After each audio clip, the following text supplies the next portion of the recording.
Hi, everyone, and welcome to another episode of It's the End of the Week. I'm here today with Emilio Colangelo, and we'll be talking about the Sriracha shortage. So quickly, I want to introduce why we're going to be talking about this Sriracha shortage. A few weeks ago, Emilio came in my office, and he had this pretty sizable problem to think through, and then we started kind of bouncing ideas off of each other, and we realized that when you have this very, very large challenge or situation that you need to deal with, the only way of being able to move forward and make progress into solving it is to break it down into smaller pieces and try to understand, well, who are the right actors we need to bring in and how we're actually able to solve this. And then when we ran into this article of the Sriracha shortage, we figured, hey, let's just talk about it. Let's take a stab at trying to solve it. And here we are today. So I hope everyone enjoys this episode. Like we were just saying as well, we are not, we don't know a ton about Huy Fong Foods and about Sriracha. Generally, we are supply chain experts, and so we're going to use that knowledge to try to help solve this. But we know as much as you all about this business and the shortage. Bar a little bit of research, but we'll show kind of our method of thinking through it and try to break it down and at least give us some way to make some progress on improving this situation. Yeah, and so the challenge with the Sriracha shortage ultimately is that they have a lack of hot peppers, right? So that is the challenge that they're dealing with, and what that means is that they're going to have to short a bunch of customers, stop production, short a bunch of customers. So we know. In fact, they're saying, what is it? It's stopping production from whenever this article came out. I think this was a couple of weeks ago, maybe a couple of weeks ago. June 3rd. Oh, there you go. This came out. Yeah. So and they're stopping production, I believe, until September. Yeah. And this is actually, I believe, the third time in the last 5 or 6 years that they've been in this situation. I mean, since they've changed vendor. Ultimately, which we're going to get to, but this is kind of happening over and over again, and now they're in a position where they're not even looking at how to efficiently produce the Sriracha, which is what we typically think about, but just how to produce it and how to be able to even source it, have the ingredients to make it. Yeah. So if we think through this and we say, all right, so right now they're not able to source the ingredients. What is one of the main reasons, or what do you think about when you're thinking of planning and you're thinking of sourcing that comes top of mind? Yeah, well, and I think knowing the context of this one specifically is they've been in kind of lawsuits or with one of who was their main supplier since the beginning of this Sriracha sauce I think it was in the 70s. And when they started. The beginning. Yeah. And they were sole source. They had the one supplier, which that in and of itself introduces quite a bit of risk. But then also the relationship that they developed with that supplier, and I don't know the absolute ins and the outs of it, but I know that it ended up in essentially them suing each other. And so there's a falling out between your supplier and your only supplier, and so kind of. I'd say even more to that though. So their problems didn't start because they only had one supplier. Their problem started because the falling with that supplier, but that supplier was also had, I believe, a stake or had a very special, intimate relationship with Sriracha. So I believe if you're vertically integrated to a certain extent, you could afford to have only one kind of supplier. But once you actually go into market, how does that translate? Yeah, and so I know in their case, one thing I would want to harp on as well, and not harp on, but rather bring up is if you especially when you have one single supplier, but generally with all your suppliers, it's your suppliers are almost as important as your customers, and maintaining that good relationship with them is something that's critical. I think there's actually, now that I'm saying it out loud, I'm thinking back to, I think, a podcast that Charles was on a podcast. Charles was mentioning, saying, they're your business partners, and so we've all had, I think, difficult clients or customers. Well, you don't want to be the difficult client or customer to your own supplier. You want to be easy to work with both up and kind of downstream. Of course, because as you're thinking of the shortage, what's going to happen is that the vendors that have the good relationships are going to prioritize their favorite customers, and ultimately the end impact is going to be on Sriracha's customers and being able to not short them. So it's a really important thing to think that your vendors are the first leg in this whole supply chain journey, and that if you don't treat them properly, or if you don't have a clear understanding with them of what that business relationship is, you're going to be in that kind of situation. And just thinking through that, what are the ways that people typically mitigate that risk, or just not have that sole supplier? What does that mean? Yeah, well, so it's having multiple suppliers, and you might have you will have likely a preferred kind of supplier that maybe quicker service that they can provide to you at lower cost, but you don't want to necessarily give them 100% of your volume. You don't want to put your suppliers' competitors out of business. So you don't want to give 100% of the volume to one. You want to make sure that you're kind of spreading that around a little bit, accepting that maybe the cost is going to be a little bit higher overall. You're going to reduce your margins a little bit, but the what you're paying for essentially is reducing the risk, and to hopefully avoid being in the situation like Huy Fong Foods is in. Yeah, I think that's a very interesting point they brought up, to say you don't want to put your suppliers' competitors out of business, right? Like, healthy competition is important for your suppliers and between them, so you keep getting the best service. But even to say, hey, you're going to get 60-70% of my business, but being very transparent that you're not getting all my business, and you're not getting all my business because I want to make sure that I'm not in a situation where there's a shortage, but I also want to keep this healthy relationship, or healthy competitive relationship of a supplier-buyer relationship. So the shortage, one of the big reasons for a shortage, or we believe one of the big reasons anyways for a shortage, or how we would look at it, is looking at the vendor relationships in the supply chain and being able to adequately manage that and mitigate the risk by having multiple vendors. Anything else that you're thinking in mind when you're thinking supply chain? Well, so I would shift another one, that if you look at this whole problem as well, one thing that they're citing is to why are they even in this position of shortage. There's another factor is the environmental. So stating the climate change being one of them, and that the certain droughts have led to lower yield as well. And so there's inconsistency in how much yield, and it's slightly unpredictable. In fact, in Huy Fong's example, they've instead of sourcing from their primary supplier, which I think was in California, they've now moved to some suppliers in Mexico, which is slightly different kind of climate there and expectation. And so I think that's another thing we're looking at, is there's some environmental considerations that are or I wouldn't say considerations, but root causes that are contributing to this shortage. And so I think you were bringing up some good points on how do you mitigate that risk of just the environment, right? Climate change is something that we can all do our kind of our part to help improve to a certain extent. We have some control over it, but very limited. But as one individual company, you're not going to solve climate change alone, and so you have to work with that, and so that's where you're bringing up some points, like speak to them. Thinking of to your point, it's very difficult sometimes to understand if there's going to be drought, there's going to be heavy rainfall, like kind of how the weather is going to affect the yield of the crops. And to mitigate that risk, one thing that we could eventually investigate is to understand, well, could we have finished goods, so products that we're selling to customers, that use ingredients that are complementary to themselves. So for example, if there's a drought, are there certain ingredients that thrive in that drought, versus if there's heavy rain, are there some ingredients that would thrive in that heavy rain? So if you have finished goods that consume these different types of ingredients, what you could do is you could just shift your production instead of halting your production.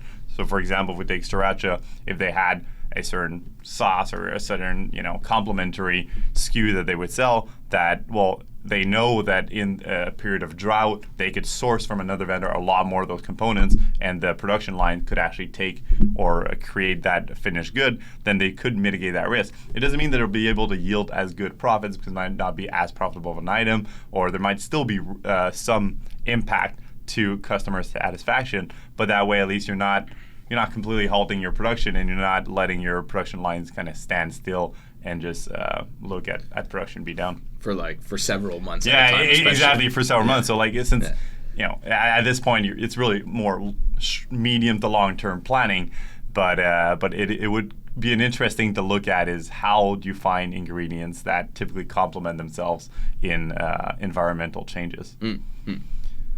So and then I guess the last point that we quickly discussed that I thought was interesting as well, especially when it comes to agriculture, which has the first level of impact, I guess, on the harvesting, even before if you're able to get it or not, is the labor shortage. So you said right now they used to source from California initially. Now they went to source from Mexico, so they're sourcing from more places, but it's still the peppers themselves are very labor intensive to be able to. And what I think they were saying in this article as well is, and this is again, take it with a grain of salt, but it's Huy Fong's competitor that is saying, the reason that they're in this shortage is likely because they picked the peppers a little bit too late. And so they have a different profile, and so they wouldn't be essentially you wouldn't be producing the finished good that people are used to.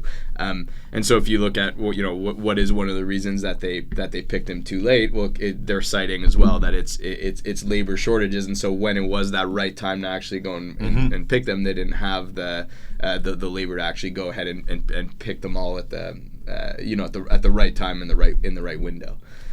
So not pretending to be to know too much about agriculture, but again citing kind of the article there. And so I think what you were saying, things that you can look at. Well, okay, so if labor is a constraint, you could either try to improve or increase the amount of labor, yes, or increase efficiency, or these are kind of things that always come up, but the 2 points that we brought up that I think are worth exploring is, are there any new techniques of growing and harvesting some of these foods?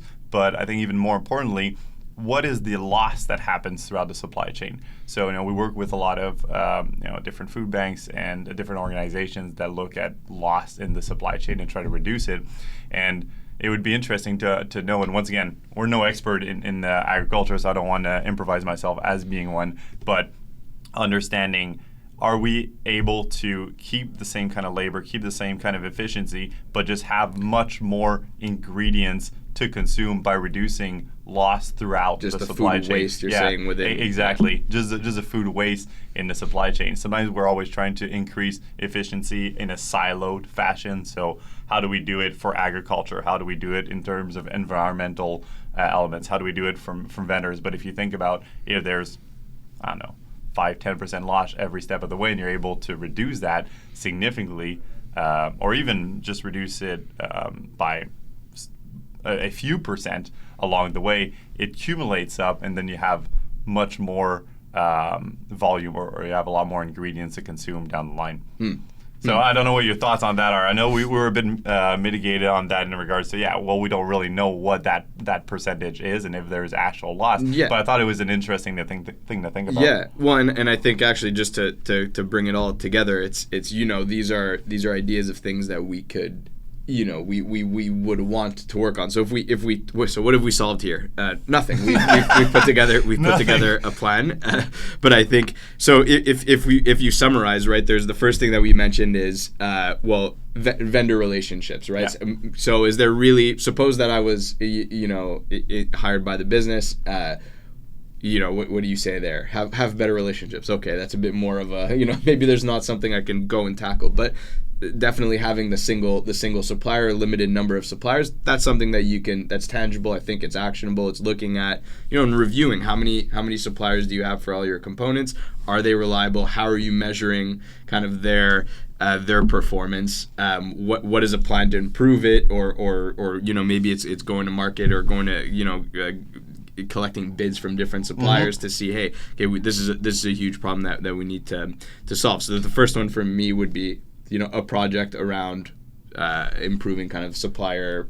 And to me, there's two facets to that process. There's the actual vendor relationships and understanding what is the accuracy of your vendor, what is the performance of your vendor, but then also understanding, is there different yields that are produced by different vendors? So we talked about agricultural techniques and these different elements that can influence. I know that I worked on a project and it was very important to understand from our ingredients, the finished good, what was the scrap factor? Because there is a significant difference in scrap factor depending on what vendor you are sourcing it from. So even they have the right technology in place to be able to capture that information, then do vendor evaluation depending on not only are they on time, do they deliver the right quantity, but then whenever you're consuming those ingredients, are you producing the amount of sriracha that you're expecting, or no, there's a lot of shrink in the peppers whenever they come from one vendor, or there's less shrink whenever they come from another. So it can influence your way in your relationship with the vendor. And I think that having both the technology and the people and the relationships really ties it together to have the best to mitigate that risk. Yeah. So I think there's two things there. Supplier, kind of diversifying the amount of suppliers that you have. There's measuring and better kind of performance management, if you will, of the suppliers. I think you'd mentioned as well that diversifying the portfolio as well for having complementary projects. So I think there's a whole study that could be done around that there's pros and cons to doing that. There's investment that's required. I would imagine as well unless you can reuse a lot of the same equipment. Yeah, but there's a whole study there to be done on diversifying the portfolio. You can't improvise yourself as well. Like if you're making sriracha, you're not going to just say, well, people that buy sriracha are typically buying noodles or buying these kind of products. So let me just make sure I'm able to offer that to my client. Like, well, what is your production line actually capable of doing? And where are you going to be competitive in that market? So there's definitely a larger study, but it would be interesting to think about what are other products we could offer to compensate that, or even work with another partner. As we're thinking about partner relationships, not only vendor relationship, but other partners that you could potentially substitute.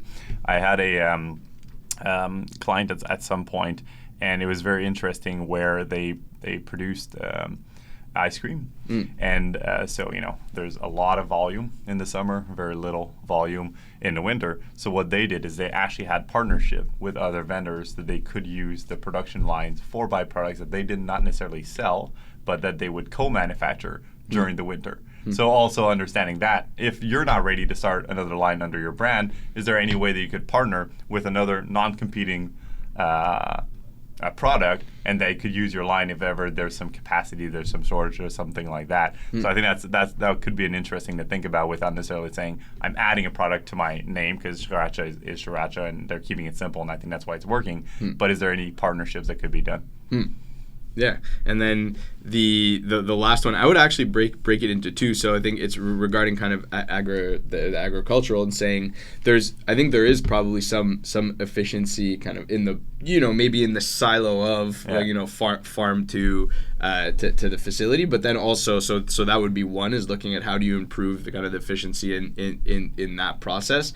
I think there's something to look at there.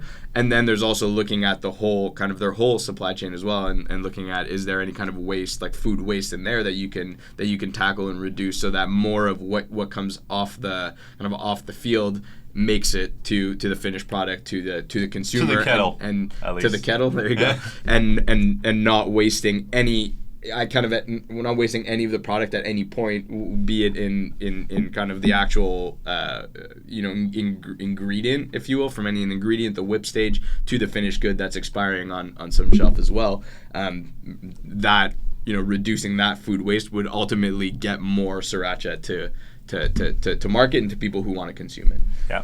So kind of to wrap it up, to your point before, I don't think we solved anything.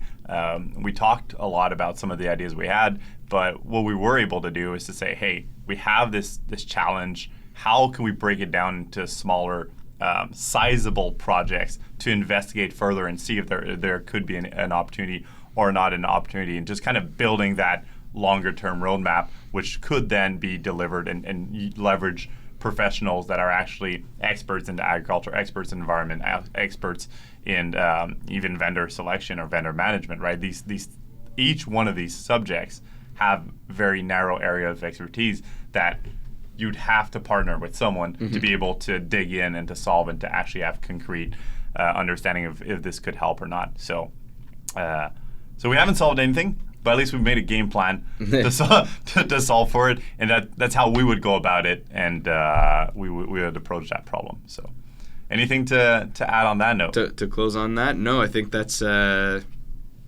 great. I think what I'll add is a conversation actually I was having yesterday with someone on my team, and it's what I had done effectively with them was this kind of thing. It was broken down what the work needs to be, and my advice was, hey, just go and get to a blocking point on any of these, as many of them as quickly as possible. And so that this is kind of advice, I think, not advice necessarily, but it's to anyone who's many years into their career trying to solve a very big Sriracha type problem, or someone who's maybe starting off and is trying to solve a little bit of a kind of more of a technical, smaller challenge, is break it down, give yourself a game plan, and go and get to a blocking point as quickly as you can. Then go and seek some help from an expert, someone who has more experience in that area, and then unblock yourself. That's the best way I think that you can solve the wide range of difficult problems. Yeah, I think that's really key. That's kind of how this conversation all started, and why we got the idea for this podcast is had a discussion of,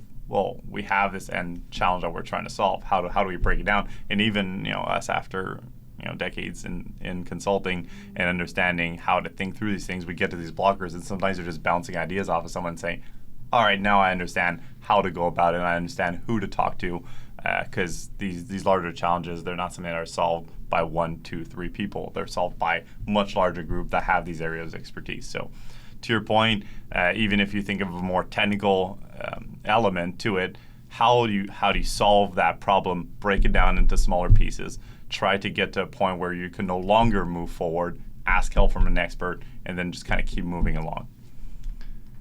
On that note, we've said it all. Yeah. Thanks everyone for watching.